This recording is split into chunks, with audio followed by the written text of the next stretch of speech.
यहाँहरू सम्पूर्णमा ख्रिस्टियन न्यानो अभिवादन जय मसी। परमेश्वरको जिउँदो वचनलाई हजुरहरूको सामु लिएर आएको छु। मैले आज चाहिँको वचन बोल्दै गर्दा चाहिँ श्रीमान अनि श्रीमती भनेर केही छोटो वचन हजुरहरूको सामु बोल्नेछु।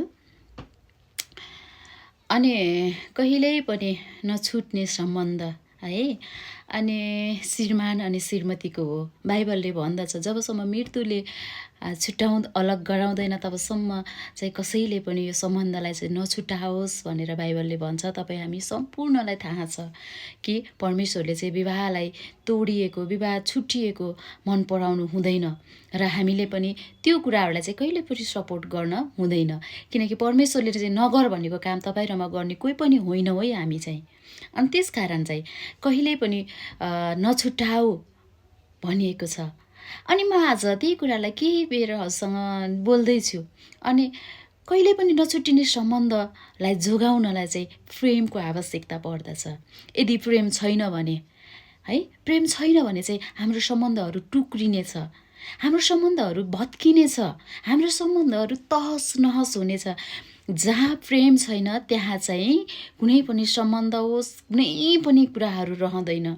किनकि प्रेम भएन भने त मान्छे रुष्टिन्छ, दुष्ट हुन्छ, खराब सोच आउँछ, अनि शैतानले मौका पाउँछ र विवाहहरूलाई शैतानले चाहिँ रुचाउँदैन। कहिले पनि विवाह सम्बन्धमा शैतान खुसी छैन। विवाहलाई चाहिँ सकेसम्म श्रीमान श्रीमतीको बिचमा चाहिँ धेरैचोटि समस्या चाहिँ शैतानले ल्याउँछ, छुटाउन खोज्छ। उसलाई चाहिँ श्रीमान श्रीमती मिलेको कहिल्यै पनि मन पर्दैन। त्यसकारण प्रिय मित्रहरू, तपाईँले मैले चाहिँ श्रीमान श्रीमतीको सम्बन्धलाई मजबुत बनाउनलाई, बलियो बनाउनलाई चाहिँ प्रेम गर्न जान्नुपर्छ।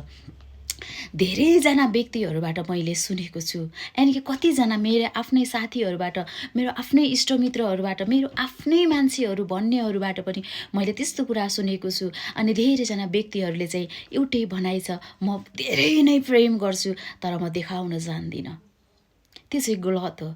जसले प्रेम गर्छ त्यसले चाहिँ देखाउनुपर्छ। यदि प्रेम गरेर देखाउन जान्दैन भने त्यो चाहिँ प्रेम होइन र त्यो सम्बन्ध टुक्रेरै जान्छ।